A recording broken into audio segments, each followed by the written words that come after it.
Amigos, esta mañana nos complace mucho que nos distinga con su participación una amiga de esta casa.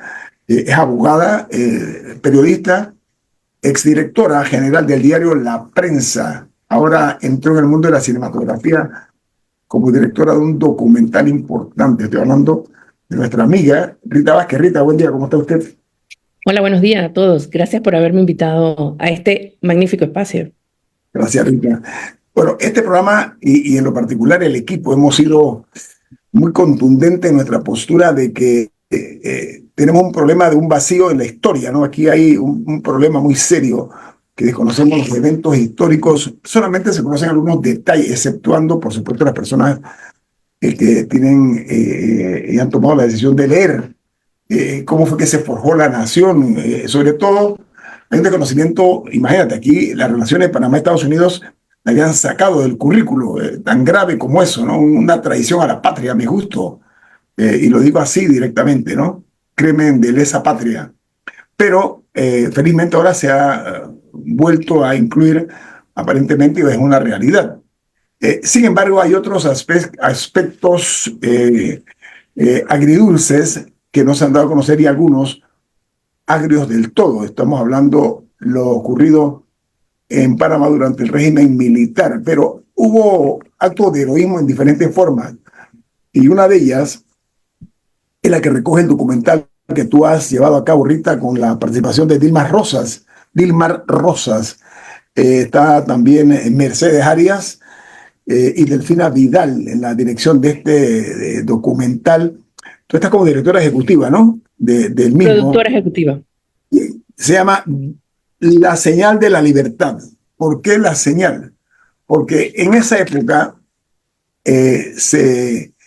un grupo de panameños armaron una pequeña estación de radio improvisada que llamaron la Voz de la Libertad, una emisora de radio que operaba en la clandestinidad. Ellos hacían llamados a la desobediencia civil en contra del régimen dictatorial de Manuel Antonio Noriega. Entonces, estos panameños han pasado inadvertidos, pero sobre todo, cómo se atrevieron a crear esta emisora clandestina que transmitía de diferentes puntos. Rita, háblanos un poco qué te motivó. Yo entiendo el concepto histórico, emocional como panameña, pero háblanos un poquito tu interés en la producción de este documental, La Señal de la Libertad, por favor. Bueno, todo comenzó hace como 2 años, que a través de una persona, uno de los involucrados en esta historia estaba por Panamá y yo quería entrevistarlo. Y en ese momento esa persona pues me dijo que no estaba preparado para hacerlo. Pasaron 2 años y esa persona volvió a contactarme. Esa persona es Kurt Muse, el único norteamericano involucrado, bueno, norteamericano porque nació en Estados Unidos, pero realmente él se crió en Panamá desde que estaba muy chico. Él vino a Panamá porque sus papás lo trasladaron a Panamá y tenían unas empresas aquí a los 4 años. Él asistió al Colegio La Salle, cantó el himno nacional de Panamá todas las semanas en la escuela, se sabe las poesías patrióticas del país y eso lo vimos la premier que no solamente cantó el himno nacional, sino que además recitó la poesía al Cerrancón. Esta persona es Kurt Muse y cuando él decidió o me contactó este año para contar finalmente esta historia, yo realmente, bueno, y con los otros 6 participantes de esta misión, por llamarlo de alguna manera, que son Aquilino San Malo, Alfredo Fonseca Mora, Alberto Michinó, Ramón Tito Moinés, Stavros Costarango y José Antonio Morales. Ellos se sentaron conmigo y empezaron a contarme todas estas hazañas que a mí me pareció que realmente la forma correcta de contar esto era a través de una película, porque es que la historia era como de película. Ellos no solamente arriesgaron muchísimo para poder hacer esta emisora de radio clandestina, porque era necesario. Hay que recordar que era una época donde había medios clausurados, había censura, era muy difícil comunicarse, sobre todo porque quien se le oponía a la dictadura en ese momento de Manuel Antonio Noriega era gente que de alguna forma era sancionada, agredida físicamente, desaparecida en muchos casos, Permiso, y detenidas también, eso no se puede omitir. también maltratadas, abusadas. Por protestar, iban detenidos. Ok, continúa. Exacto. Y no sin antes recibir una paliza, ¿no? Entonces, ellos se arriesgan y por poco más de un año, tal vez, ellos hacen estas transmisiones hasta que en abril de 1989, Kurt Muse es detenido y los otros 6 logran escapar en una operación casi que de misión imposible, el país, junto con sus hijos y sus esposas, dejando atrás a sus familiares, sus casas, sus propiedades, sus negocios, todo, y sin siquiera saber si iban a regresar o cuándo iban a regresar. Entonces, a mí me pareció que esta era una historia que era importante contarla con todos sus pelos y señales, sus emociones, sus risas, sus lágrimas, todo. Y la mejor forma para hacerlo definitivamente era a través de un documental. Ya. Entonces, contacté a Dilmar para que trabajara conmigo este proyecto y juntos entonces contactamos a Delfina Vidal y Mercedes Arias, que son conocidas productoras de cine en Panamá, y junto con ellas pues elaboramos este documental que francamente me parece que es una pieza maravillosa porque logra exactamente transmitir no solamente los miedos, los sacrificios, las incertidumbres que todos ellos vivieron, porque además es realmente la primera vez en 35 años que esta historia se cuenta con sus pelos y señales en primera persona. No Camila, es alguien me contó, alguien me dijo. Ahora, un poco por ahí va mi pregunta. Yo he escuchado muchas historias, yo no estaba viva para esa época, pero he escuchado muchas historias, he estado rodeada de gente que me ha contado anécdotas y he leído, etcétera. Hemos entrevistado en este programa a muchos protagonistas y sin embargo, la primera vez que yo escuché de esa emisora de radio, en verdad fue que lo leí el año pasado, 2024, en el libro de Fernando Berguido, El colapso de Panamá. Y él también hablaba él lo menciona, que poco se había discutido. ¿Por qué ha tomado 35 años para que se dé a conocer un poco más de detalle, para que surjan estas historias? Kurt Muse aparentemente sí es un hombre que daba vueltas porque el hecho de que él fue el único que quedó detenido y que tuvo que ser rescatado el día de la invasión, pero ¿por qué ha demorado tanto para que se conozca esa historia? Mira, pienso que tiene que ver con el hecho de que cuando las naciones, las personas, las sociedades sufren traumas tan grandes, desde el punto de vista psicológico, toma muchísimos años querer revivir con detalle al detalle esa señal, eso.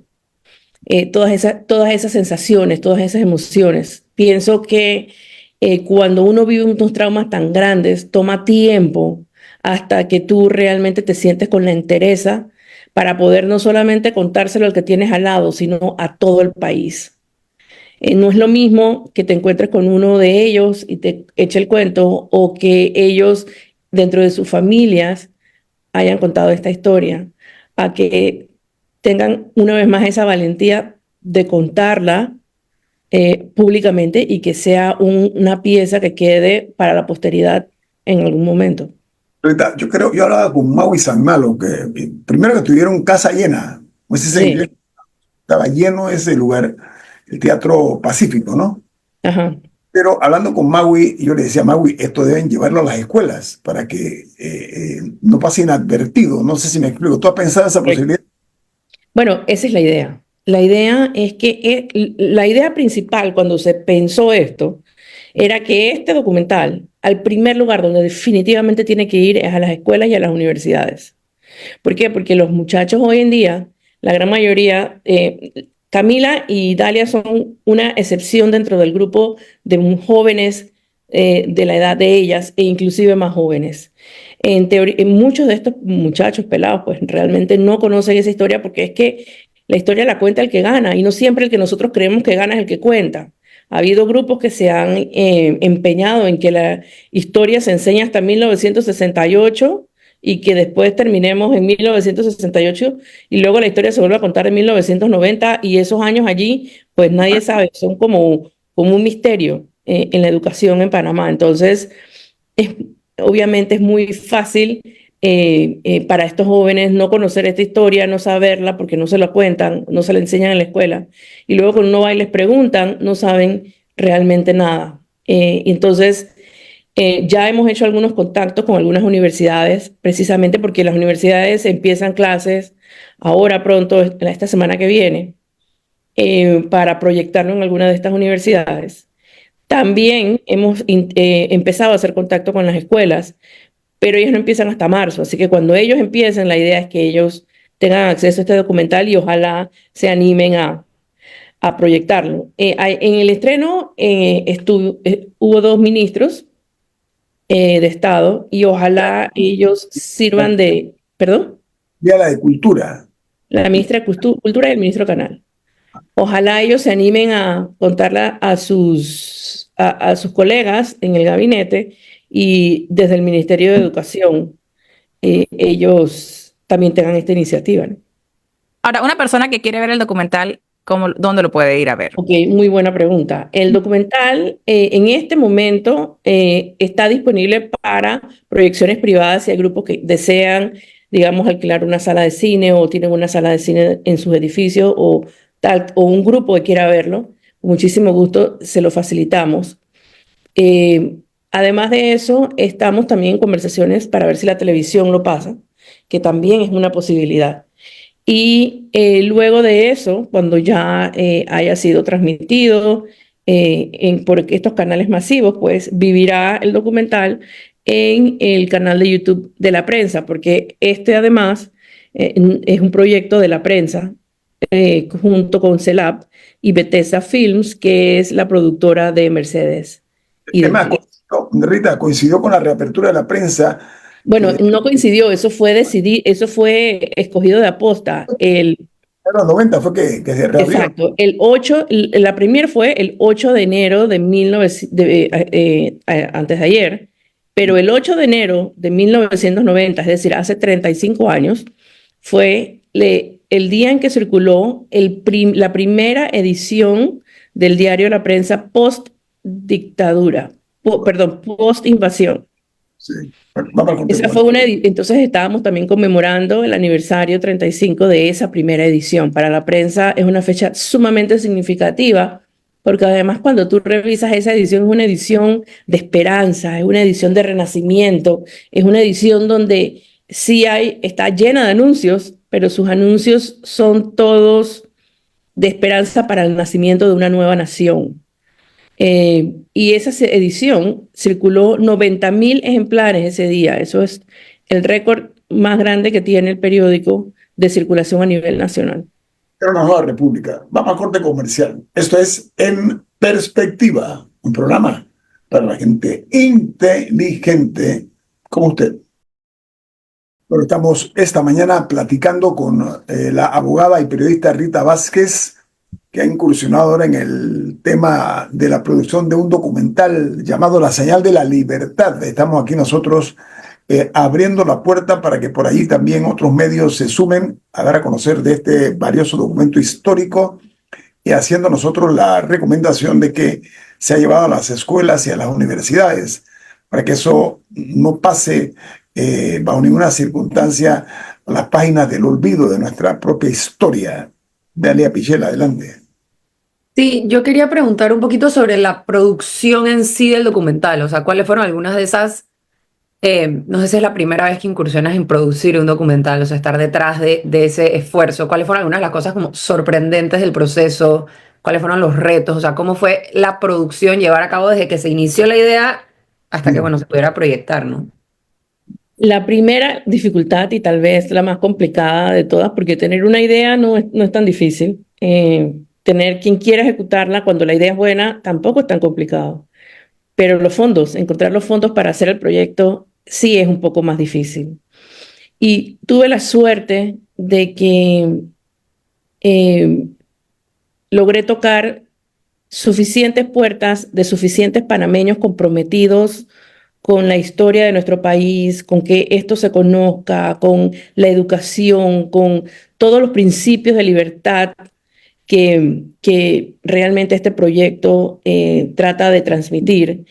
Y logré que alrededor de unos 30 panameños aportaran sus contribuciones para poder subsidiar el costo de este proyecto. El proyecto se hizo enteramente, el costo del proyecto en sí, de la producción del documental, se hizo enteramente a partir de donaciones recibidas a través de la Fundación de Periodismo Latinoamericano para realizar este proyecto. A ellos les doy eternamente las gracias. Son panameños que realmente creen y creyeron en el proyecto, conociendo pues de qué se trataba la historia. Su contribución vale mucho más que el dinero que aportaron. Fue totalmente fundamental y eso es maravilloso, saber que uno toca la puerta, y debo decirle que el 100% de las personas al que le toqué la puerta me dijo que sí. Rita, Así que te ese fue el felicito. primer escollo, ¿no? Oye, te felicito más allá de nuestra amistad, mucho, mucho más allá. Te felicito como panameño, te felicito como ciudadano por esta iniciativa. He incursionado en un mundo totalmente distinto al que tú has vivido en los últimos años, que es el Sí, periodismo. fue muy interesante, muy interesante. Debo decir que como es un documental, los protagonistas fueron la parte fundamental del proyecto, también estaban muy comprometidos con que su historia se contara y colaboraron a las mil maravillas con las productoras, con Delfina y con Mercedes y su equipo. Ellas hicieron una labor titánica. Ellas lograron hilar una historia lo suficientemente fuerte, poderosa, contundente, emocional, que contara esta historia. En la sala había gente riendo, había gente llorando y no había una sola persona viendo su celular. Así que eso realmente es una prueba fehaciente de que realmente el trabajo es bueno. Rita, cambiemos el tema. A ver, Panamá, ya que tú traes ese punto de esa etapa histórica, yo quiero referirme a una burla del destino. Lo digo en sentido positivo. Ayer fueron las exequias, las honras fúnebres del expresidente Jimmy Carter. Ayer era 9 de enero. ¿Ok? Hay algo simbólico ahí de por medio, hay una coincidencia histórica. Y cuando digo burla del destino, llega ese sepelio monumental, una cosa realmente estremecedora, con la participación de los 5 presidentes que están vivos, expresidentes de los Estados Unidos, y con un Carter que se creció cuando firma los tratados Torrijos-Carter, entre otras cosas. Llega el momento en que precisamente el presidente electo de Estados Unidos está hablando de ese tratado, eso fue un regalo que se le dio a Panamá, voy a llevarme el canal de Panamá de vuelta al control de los Estados Unidos. Además, está hablando de comprar el canal de Panamá como si fuese una camisa, Como si estuviera a la venta.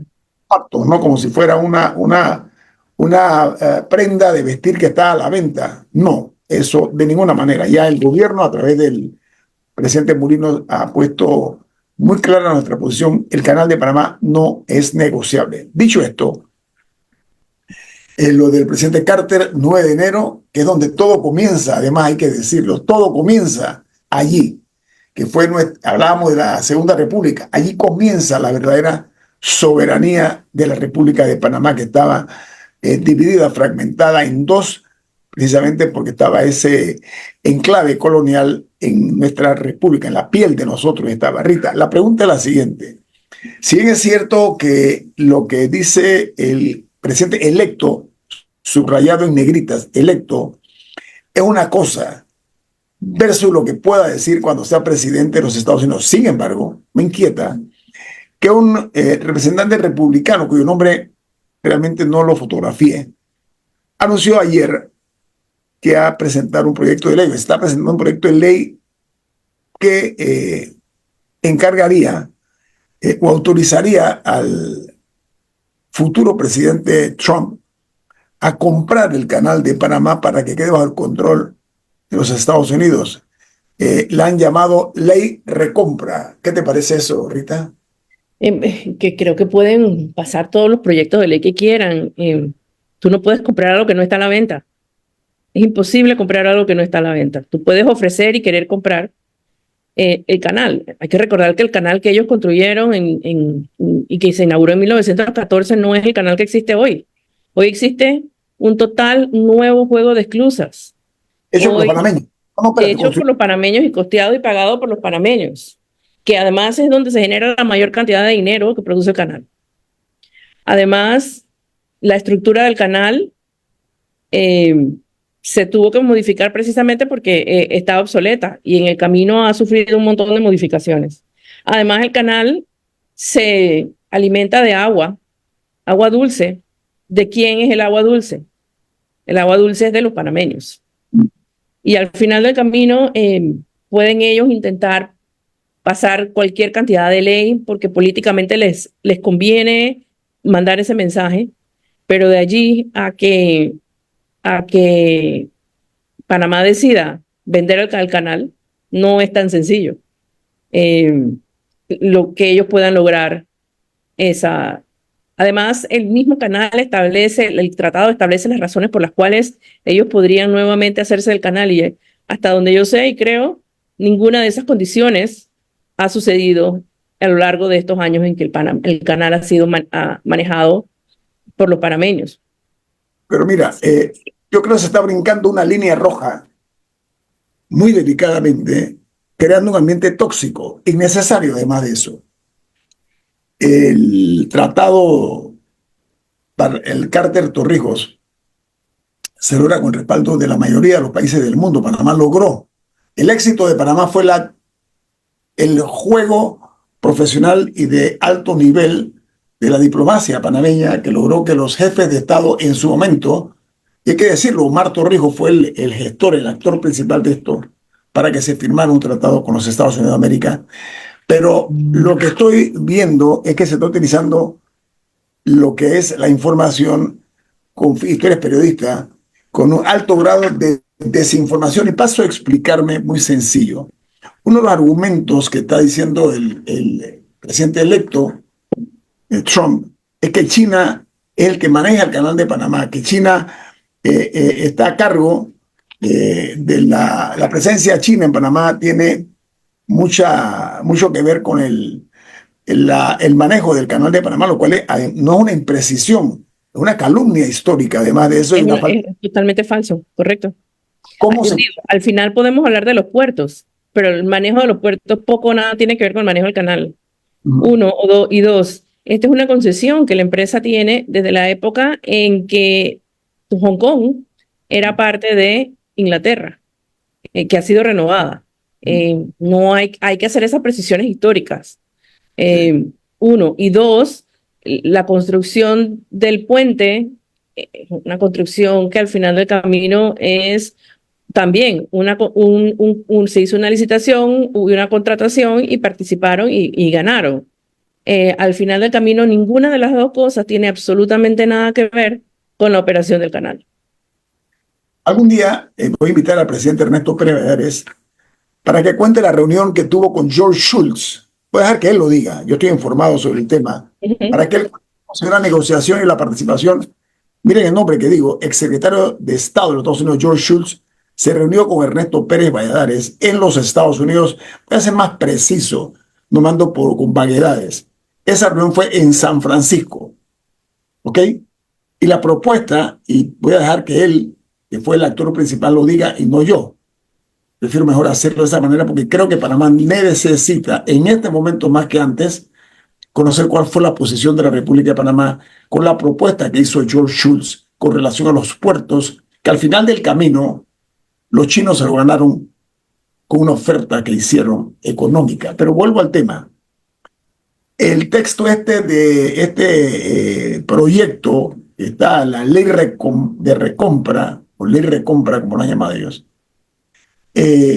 creo que tiene una trascendencia política interesante porque pondría a los Estados Unidos en una situación de incumplimiento de un tratado firmado por un expresidente.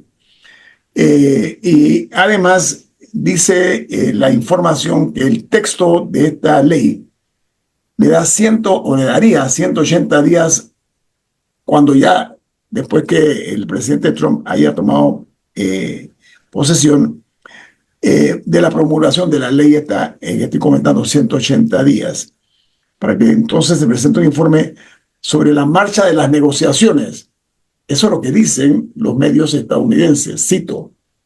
Sin embargo, Panamá, de una forma muy digna, a través de su gobierno, ha dicho, esto no se negocia. En pocas palabras, no estamos a la venta, Rita. Yo creo que eso Para que ese plazo sea fatal, tendría que sentarse Panamá a negociar.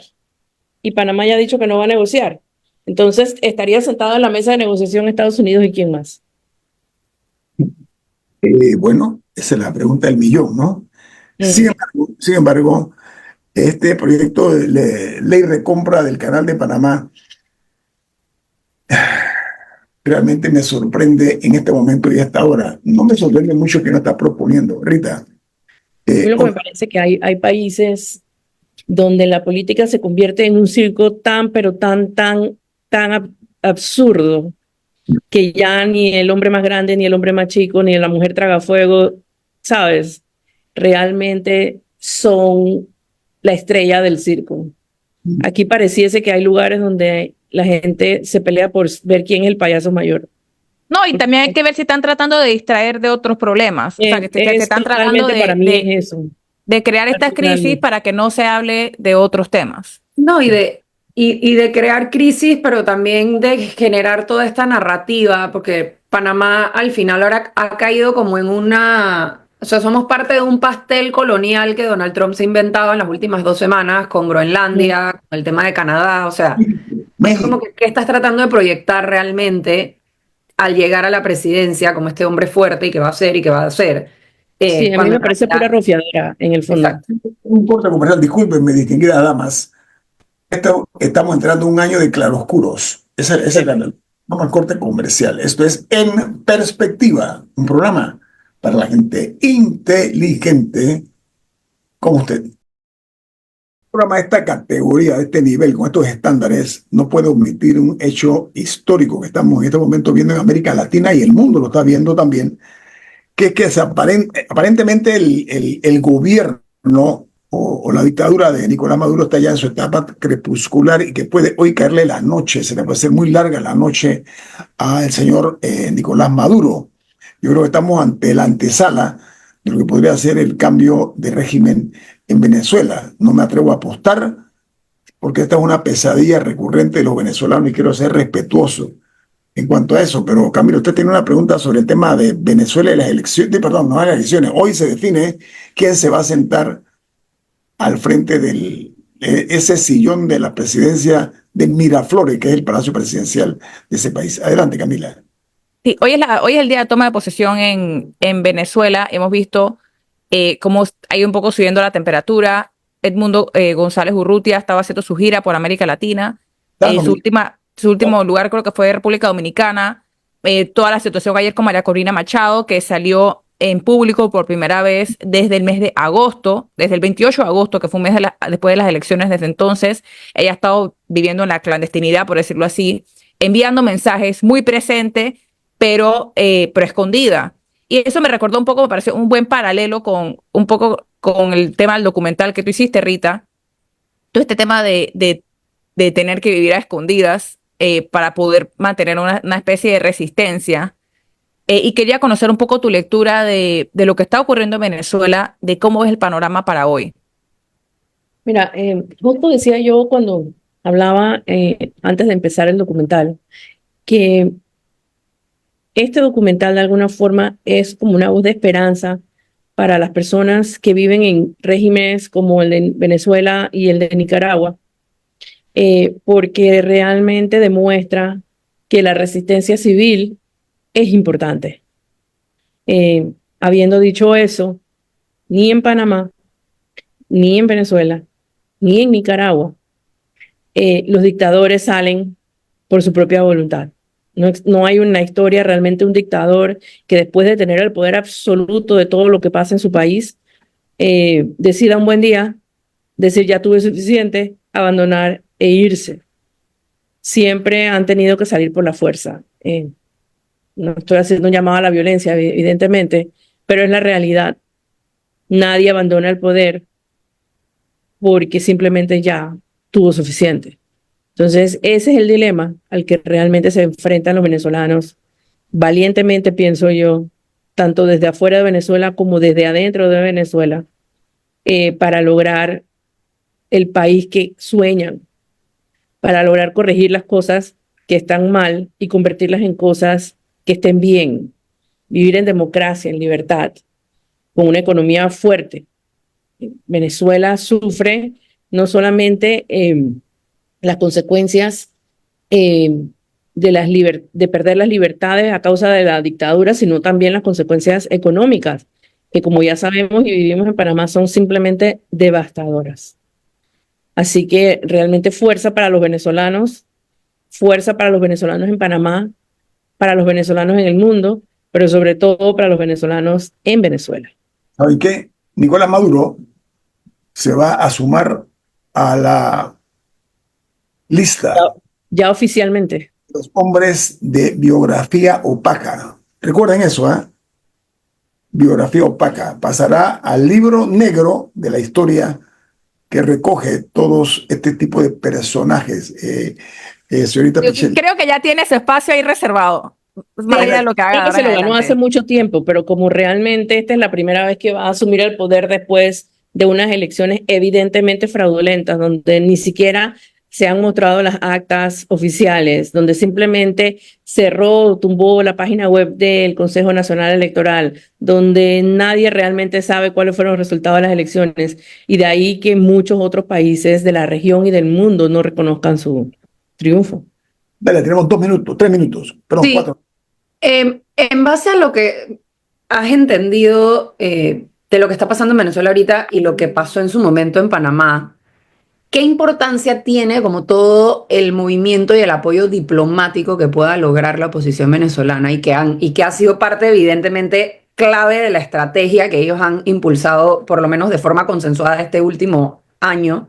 ¿Qué importancia tiene eso? No sé si puedes hacer algún paralelo con la importancia que tuvo en su momento con Panamá, ahorita mismo en la situación en la que están. 3 minutos, Rita, 3 minutos. En Panamá fue muy importante el apoyo diplomático. Se trató por múltiples vías de lograr la salida de Noriega por la vía diplomática a diferentes países y bajo distintas condiciones, pero nunca tuvo éxito porque dejar el poder después que lo tienes no es fácil, y ante la incredulidad que él mismo mostraba sobre la invasión o la posible invasión de Estados Unidos a Panamá. Habiéndote dicho eso, me parece que Venezuela es bastante similar. Maduro se ha consolidado como el dictador del país y el señor todopoderoso, salvo que la propia cúpula militar de Venezuela decida sacarlo y poner tal vez uno peor. No sé realmente qué es lo que pueda suceder en Venezuela por la vía de la negociación. Ese es el problema. Bueno, Si la solución es militar, la historia es sabia. La historia pone ejemplos para que no se repitan. Los militares, una vez toman el poder, es muy difícil que lo devuelvan. Eso que quede muy claro. Aquí hay mucha gente que está apostando que los militares Sí. venezolanos no creo que sea una estirpe distinta a lo que es el resto del pensamiento militar, a mi juicio. Al final son los mismos detrás del cartel de los soles, así que Sí, bueno, tenemos que irnos. Y ese es parte, nada más un mini paréntesis ahí, creo que lo mencionamos en el cambio, que alguien dice que Maduro es un payaso. El problema es que es un payaso, pero tiene el monopolio de la fuerza. Y al final lo que lo está sosteniendo ahí no es su carisma, no es sus habilidades, lo está sosteniendo ahí el poder militar venezolano, que, como creo que acabas de sugerir, puede cambiar de opinión y poner a otro, pero la estructura igual está ahí. No olvidemos. Y esa es una gran parte de los problemas que tiene Venezuela. Es una estructura narcopolítica, además. Rita, no olvide, ¿usted Dalia. se acuerda de Pérez Jiménez? No lo olvidemos, Pérez Jiménez. Sí, Ok. Dalia creo que iba a decir algo. Sí, no, perdón, el tema de la narcopolítica, nada, otro paralelo con lo que sucedió en Panamá y las limitaciones a esas posibles situaciones de suelto del poder. Hay muchas consecuencias a salir de donde está. Correcto. No, y del día después, o sea, un poco de cómo, qué estaría en una mesa de negociación, o sea, qué tipo se habla de una amnistía, muchas preguntas difíciles que no culminan con cuando Maduro salga del poder, que ocurrirá eventualmente. Si hoy, mañana o en 10 años, eventualmente ocurrirá, pero ese día después también será difícil. Y si él es realmente una moneda de cambio o de negociación, ¿qué sería? Ese es el tema. Rita, un placer tenerla aquí a usted. Gracias a ustedes. Éxito y felicitaciones por el documental que acabas tú de llevar a nuestros ojos como directora ejecutiva y el resto del equipo que estuvo contigo. Dilma Rosa, que es un hombre muy respetado también en el ambiente periodístico. Gracias, Rita. Un abrazo grande. Bye bye. Que tengan un excelente fin de semana. Nos vemos el lunes. Hasta la próxima. Ha finalizado En Perspectiva, un análisis para las mentes inteligentes. Por los 107.3 de Omega Estéreo.